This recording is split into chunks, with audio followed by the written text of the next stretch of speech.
The Gospel of John, chapter 13, 1 through 14. Now before the feast of the Passover, when Jesus knew that his hour had come to depart out of this world to the Father, having loved his own who were in the world, he loved them to the end. During supper, when the devil had already put in the heart of Judas Iscariot, Simon's son, to betray him, Jesus, knowing that the Father had given all things into his hands, and that he had come from God and was going back to God, rose from supper. He lay aside his outer garments and taking a towel, tied it around his waist. Then he poured water into a basin and began to wash the disciples' feet and to wipe them with the towel that was wrapped around him.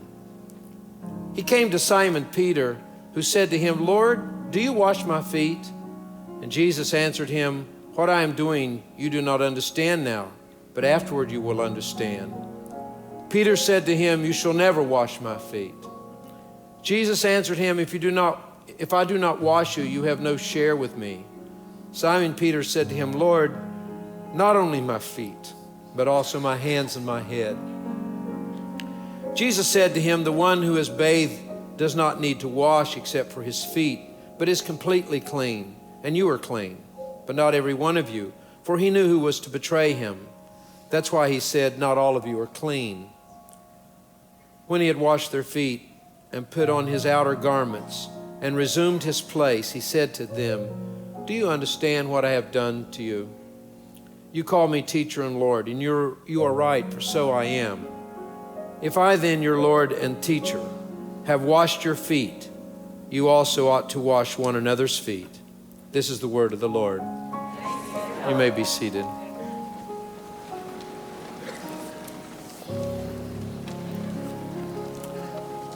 Well, every Christian knows that Jesus taught us to serve one another, and that he told us to serve not only our fellow Christians, but to serve those who don't believe as well. Jesus even told us to serve our enemies. It's one of the most difficult aspects of Christian life. Our outward observances like gathering for service each Sunday or receiving communion, even tithing, are a lot easier than serving others. Even serving our family and friends can be a pain sometimes. But then serving people who aren't related to us, people we have little in common with, that's considerably more difficult. And serving our enemies, well, that would be absolutely ridiculous right on the surface of it, unless Jesus had said it. And since we don't want to say that something Jesus said is ridiculous, we just kind of quietly ignore that part of the Lord's teaching. In the gospel passage we have just read, Jesus gets to right at the heart of this, and he pushes it very strongly. He's saying his farewell to his disciples. In the following day, he would be convicted and tortured and killed. But on this evening, the Lord wants to enjoy a meal with his disciples. And of course, the meal part of it is something that we Christians celebrate all over the world every Sunday. But it's what he did before the meal that we rarely talk about and we really, really don't like, even ceremonially. Many Christians will observe the washing of feet one day a week on the night we call Maundy Thursday, but even then, most congregations around the world watch as the minister washes one person's feet in this kind of awkward mini drama. So the observance of foot washing has been problematic from the very first night that Jesus instituted it, and it still is. And if I would say, and I'm going to cut my message short because we're all going to wash feet, then there'll be 20 of us left. So this is one of the passages that we're really quick to explain as meant to be symbolic. Even the most strident fundamentalist will suddenly find a way to interpret this passage as metaphor and symbol that points away from the ickiness to something that's considerably less icky. So it's not difficult to find sermons or commentaries that reassure us that touching somebody's feet is not something we must actually do.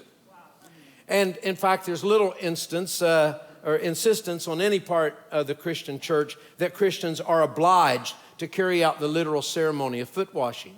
And I agree with that. I agree that the ceremonial aspect of foot washing is not the main point of the passage. But when we experience this much objection to ceremony, we can be sure we're really not that excited about carrying out the thing that the ceremony points to. Ceremony exists to remind us of important aspects of our spiritual or social lives.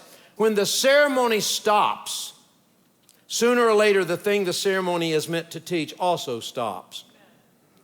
Because ceremony defines and frames everyday life, not the other way around. So, but to get back to our story, Peter was the first one to raise an objection to foot washing. We just read it. And at first glance, we think, well, Peter doesn't want the Lord to wash his feet because he's so humble. He can't bear Jesus, whom he loves and adores and worships, is going to wash his feet. But you take another look at the passage and you realize something else is going on here. Because he doesn't say, Jesus, I don't want you to do that. Let me wash your feet. That's not what he said. He says, Lord, you're not going to ever wash my feet. And what's going on here is that in Peter's view of leadership, a Lord doesn't wash the feet of the people they serve. In effect, Jesus says, though, that if Peter refuses to change his view about how leadership works, Peter will be disqualified from serving in leadership in the Lord's church. Now, we know that's what's going on in the conversation because of what Jesus says immediately after Peter refuses to allow the Lord to wash his feet. Jesus uses this refusal to give his disciples a lesson in servant leadership. Now, the reason I wanted to talk about this today is because it gets at the very heart of what the Christian faith is about. We've ordained deacons today, and I want that experience to kind of remind us that the office of deacon is the foundation of every leadership position in the Christian church. In fact, the Apostle Paul says in 1 Timothy that if a person will not serve as a deacon, they must not be asked to serve the church as an elder or as a pastor, priest. All these are the same words, just in different communities. But if they won't serve as a deacon, they cannot serve in other areas of leadership capacity. And the Greek word here for this work is diakonia, which simply means service. In the ancient Greco-Roman world, a deacon was somebody who washed the dishes or took out the trash, or in this situation, washes somebody's nasty feet. A Christian deacon was someone willing to serve others, even in quite menial ways. Now, early Christians pointed to the importance of the diaconate by setting the feast of St. Stephen on the very day after Christmas. And you'll remember that from the Christmas carol. Good King Wenceslas looked down on the feast of Stephen. That's the only lyrics almost everybody here knows, but I hope you'll go home and look at all the lyrics. It's a wonderful story, that carol. It tells the story of what happened there. But what's that first line mean? It means that it was the 26th of December, the day after Christmas, and the good King Wenceslas, who wasn't a good king yet, looked down out of his window. And the story goes on about he sees a man gathering winter fuel, right? Which means firewood. He can't find firewood. And the king is in his palace, and he's been feasting, and he's been enjoying all the presents. It's been Christmas Day. He went to the Christmas Mass the day before, and he gets up and he sees this poor man. He can't find firewood. And he decides to go down and follow him and see where he's going. And when he goes to his home, he sees he's so poor. And the king is struck by poverty for the first time in his life. And he begins to think about how that the treasury of the kingdom might be put to the service of caring for those who are poor. And that's what this whole carol is about. If you go home and read all the lyrics of the carol, it's really, really beautiful. But why is it significant that St. Stephen's Day is the day after Christmas? Well, because Stephen was the first Christian martyr, but also one of the first Christian deacons. And by placing St. Stephen's feast day immediately after birth of Jesus, early Christians were emphasizing the importance of the office of deacon in the church. But why? There are three main reasons. First, serving others reminds us that we are mortals. Secondly, serving others teaches us to adopt an attitude of grace toward others and toward ourselves. And thirdly, serving others dignifies both the server and the one being served. First, about mortals. We are mortals. Does everybody know we're mortals? One of the first and most important lessons of the Bible is that we're mortals. Now, I'm having difficulty today because 3 days of flowers and perfume. But we'll get through it. It's worth it. One of the first and most important lessons of the Bible is that we're mortals and that we are not gods. In fact, it was the temptation to become a god that first opened the door of the world to evil.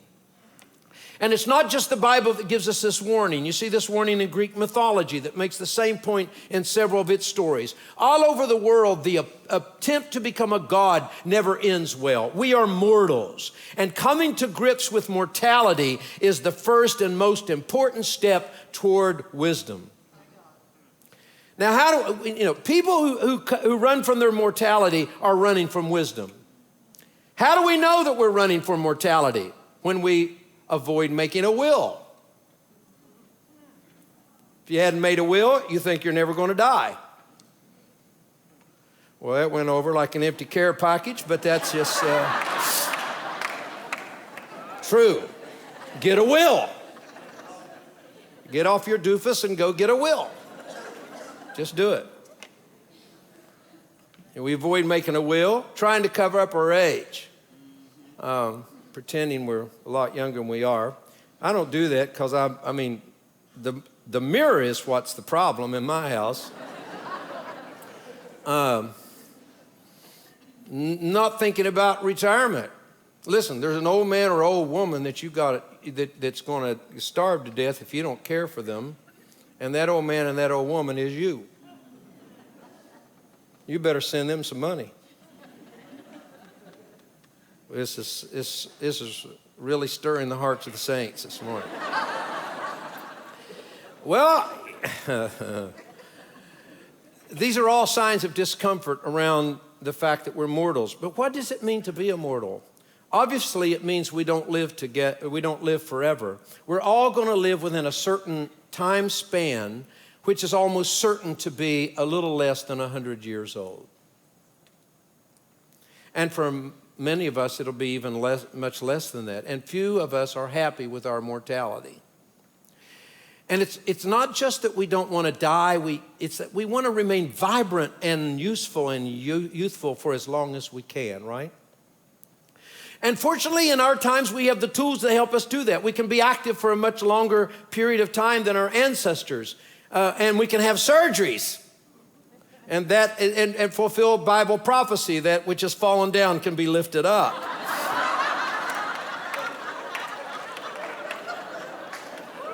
That wasn't in my notes, but it is true.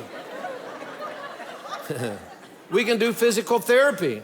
It's an interesting, fascinating thing about how physical therapists, which are some of the most blessed, useful people in the world, that, a lot of times when people are like walking old, it's not because their muscles have atrophied, but because they're losing the blueprint in their mind for walking, and that can be restored through the physical therapy, which is really interesting. We have all kinds of ways to remain more energetic and youthful looking than we did in times past. But these same tools can seduce us to believing that we're much younger than we really are, for a while at least. And so rather than use our time wisely, many of us begin convincing ourselves that death will never come for us.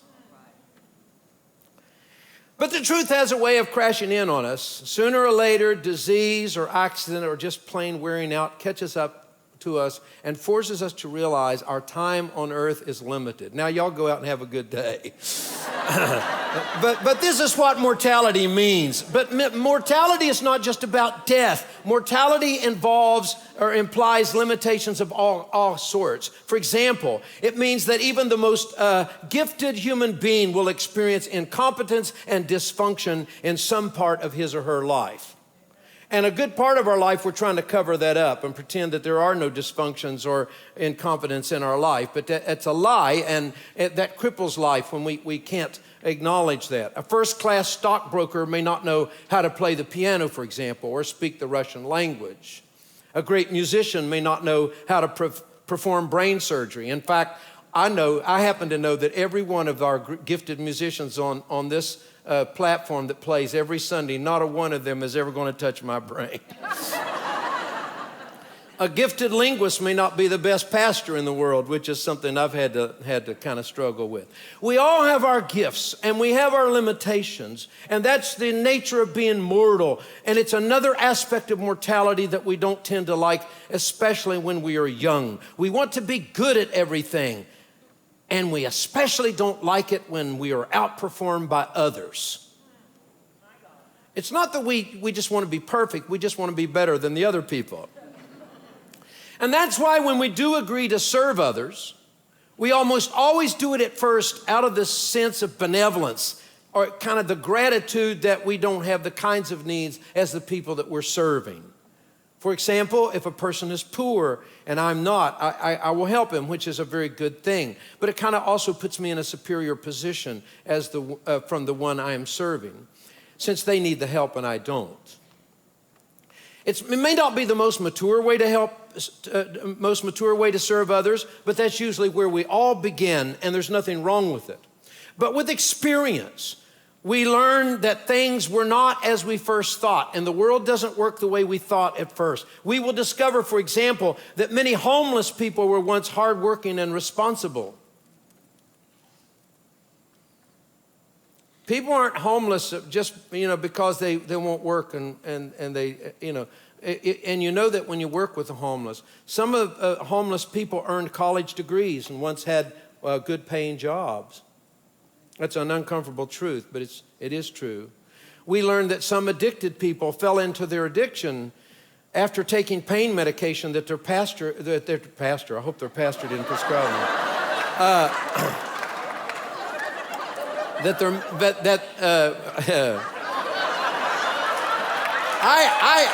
I do know that some pastors can prescribe medication and that the people they prescribe it need it, but that's a different thing. There are very few pastors that ought to prescribe pain medication to anybody.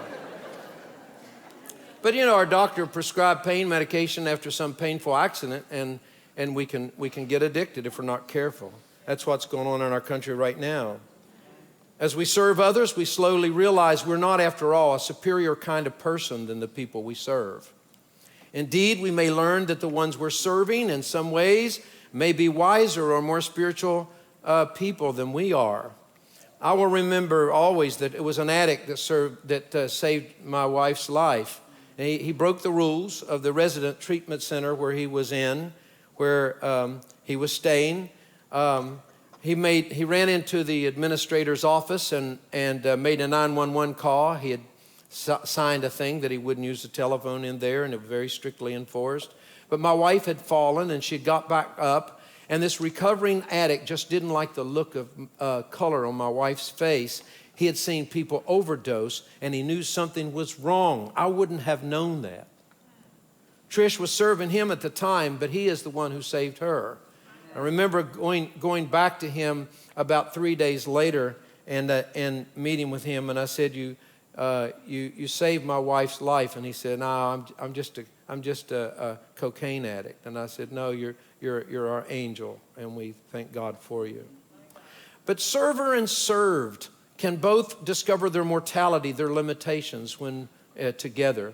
From a spiritual standpoint, that's the first step toward God, knowing that we need Him and that we need others who come in His name to help us.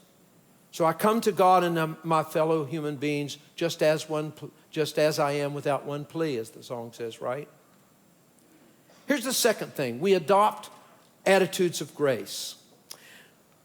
Once we learn that we're mortals and in need of forgiveness and grace, not only from God, but from those we harm along the way, we gradually begin to extend grace to others. Hurt people, and abused people abuse people. Knowing that doesn't excuse people for doing wrong things, but it does help us treat people in ways that invite them to change and give them a graciousness and ability to change. If we are saved by God's grace, then salvation ought to gradually make us into a gracious people. I always find it suspect that many times that people that preach grace so strongly are not gracious and kind people. You ought to be able to expect to find grace in the people of God and the leaders in the Christian church. Leadership in the Christian church simply doesn't look like leadership outside of the Christian faith. In the Christian faith, if your leader in the church is not gracious and kind and doing their best to see your humanity and reach out to you with all the forbearance and forgiveness available to that person, they should not be serving in ministry in any way. There are times that a stern word or judgment is required, especially from those who lead communities. But for a Christian, even those situations are supposed to be opening the door for repentance, transformation, and if possible, the repair of the community. We serve others because both we and they are mortals, and sooner or later, the one who serves will require the service of others. Illness, age, and various failures to which we're all prone make this inevitable. Now I'm going to tell one of my Bishop Houston stories. Many of you recall him from years gone by, but many of you didn't know him. But Bishop Houston finally had to go to an assisted living facility, this bigger-than-life great man. And he made that decision by himself. I was there. He had gathered his family and told them he had already sold his house and made the arrangements, and everybody was stunned. And so one day, as time went on, I was visiting with him in the assisted living place, and he said to me, Dan, I can't even care for my own personal hygiene anymore. It's really humiliating. And he said, now listen to me, he said. I've made some decisions about that. So I like listening. He said, first, I create the narrative about what that means. I don't let the outside world create my narrative. I'll make my own narrative. He said, I tell myself that these nurses and caretakers have a job because of me. And when I was younger, I set aside money to take care of myself, and that money is what makes it possible for them to take care of their families. Isn't that cool? Right. He said, secondly, he said, I always thank the people who care for me. That lady over there, he said, she helped bathe me the other day. And he said, that's humiliating. For me and her, I guess, he says. But I told her what a blessing it was that she was here to help me stay clean, and I really appreciated it. And when she finished, I asked if she had any needs that I could add to my prayer list. And later in the day, she came and asked my advice about an issue in her life. And so he said, I continue to be able to pastor here laying on this bed. Isn't this holy? Bishop Houston extended grace to those who were serving him, and he received grace from them. He didn't allow his humiliating circumstances to embitter him. Service to others and from others made him Christ-like. Here's my final point. We become dignified and we dignify others through service. The story about Bishop Houston introduces this theme really well. When we serve others, we gradually lay aside the various false faces that we have worn throughout life, and we recover the dignity of the person we were meant to be. It might be strange to say that humility leads to dignity, but that is indeed the case. Christian humility is not a denial of dignity, it's a return to our true and mortal self. Humility is the abandonment of our attempts to become gods. That's the sentence to remember today. Humility is the abandonment of our attempts to become gods. It's an acknowledgement of our mortal limitations, but it leads often to the kinds of virtue and character that may result in real success in life. You see, there's a real difference between the sort of person who crawls his way to the top of the heap of society by hook or crook, by humiliating others, by playing hard and fast with the truth, by marketing himself in prideful and arrogant ways, and the person who is gracious toward his adversaries, measured in the view of his own abilities, and tells the truth even when it seems not to advance his cause. Those are two different paths, and you're going to have to choose which one you're going to walk. The first path leads to like Peter was before the Lord rebuked him in this story. because Peter wouldn't accept a world in which great people are those who serve others. You all, in the end, you have to choose the way of Jesus or the way of Prometheus. You can't do both. Either the gospel is right about that he who humbles himself will be exalted, or that's just so much foolishness. And you got to decide which path you're going to walk. In Milton's Paradise Lost, the poet depicts Satan as one who absolutely refuses to accept reprimand or counsel. Better to rule in hell than serve in heaven, Satan says. Better to rule in hell than serve in heaven. It's a powerful statement because ruling without serving leads to hell. And serving, even if the service is offered through leadership role, leads to heaven. Perhaps I wandered a bit away from my passage this morning, but I wanted to tell you it's the act. The act, I say, not merely the theory of foot washing that contains these lessons. Jesus tells Peter that no one can be a leader in his church if he refuses either to serve or to be served, because there's a kind of a pride that will allow a person to serve others, but not to accept service, not to acknowledge one's need to be served. And I'm coming to an end, which I'm also going to sing a song despite the raspy throat. A few years ago, while serving in a clinic that catered to well-known patients, I found myself caring for a man from a very prominent family. And when I talk about clients years ago, I'm really careful. So I'm good here. I'm not going to get sued. I know that. But he was from a very prominent family in American politics. And he was extremely well educated. He was a gifted debater. And he would second guess everything I said to help him and help him in his care. So I got exasperated. One day I said, I give up. You're smarter than I am, and you've met some of the most powerful people in the world. You can easily outwit me. I know that. But I don't mind. I'm going to get paid whether you get well or not. But I said, it's interesting that when I finish this shift, I'm going home to see my family, and you're still going to be in here because of the choices that have screwed up your life.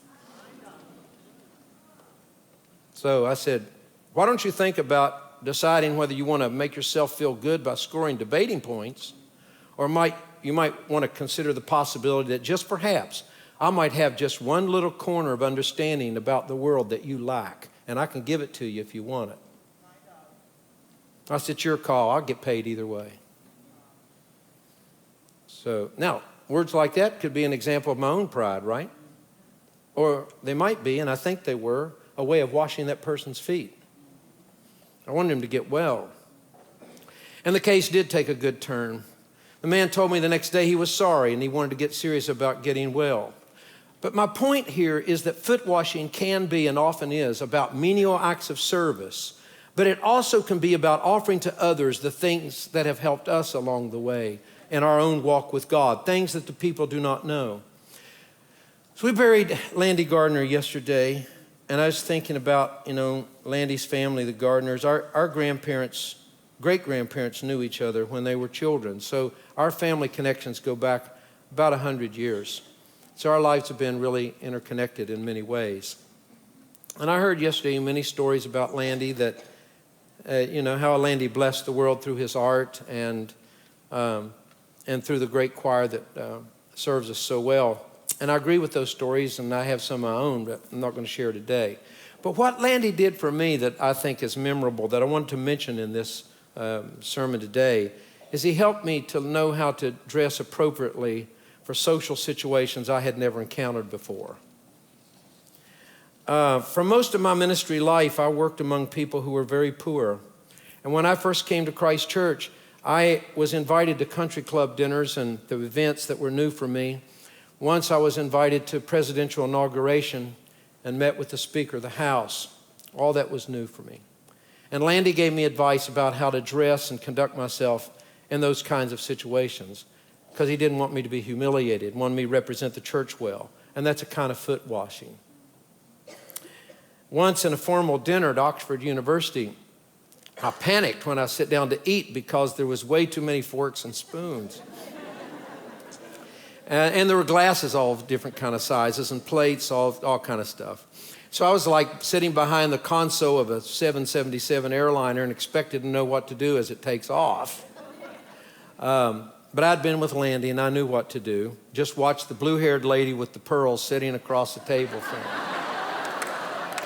me. So she lifted a little fork, I lifted a little fork.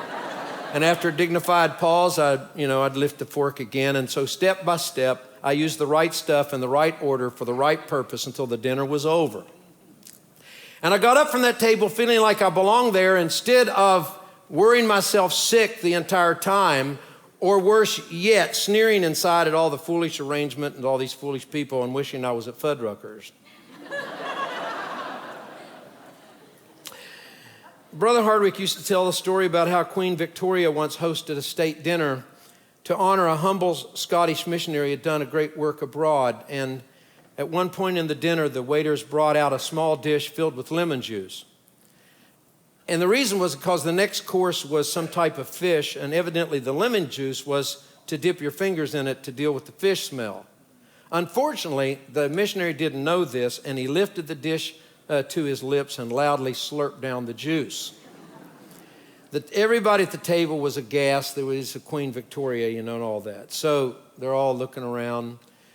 But suddenly the Queen lifted her own dish and also loudly slurped down the lemon juice. And then everybody followed. And that too is foot washing. The Queen didn't humiliate herself, but she did offer dignity to her guest. In the Old Testament story of Noah, there's a scene we don't know exactly what to do with. The old man gets naked and we don't know exactly why. It's often not good when anybody gets naked, but when old people get naked, it's just not good at all. And that's not in my notes either. But what we know is that what happened seems to be out of character and strange for Noah. One of the sons make fun of his father, and the other two cover him up and don't speak about it. It's not a story about covering up bad stuff that's harmful to others. It's more like the Queen Victoria story. When we learn about the struggles of some brother or sister in Christ, are we more inclined to wash their feet or have some fun at their expense? Deacons show us how to live the Christian life. They're not perfect. I know some of them. I know they're not perfect. But I know they're called to wash the saints' feet, and that's the greatest calling we have, because each of us need to learn how to do it.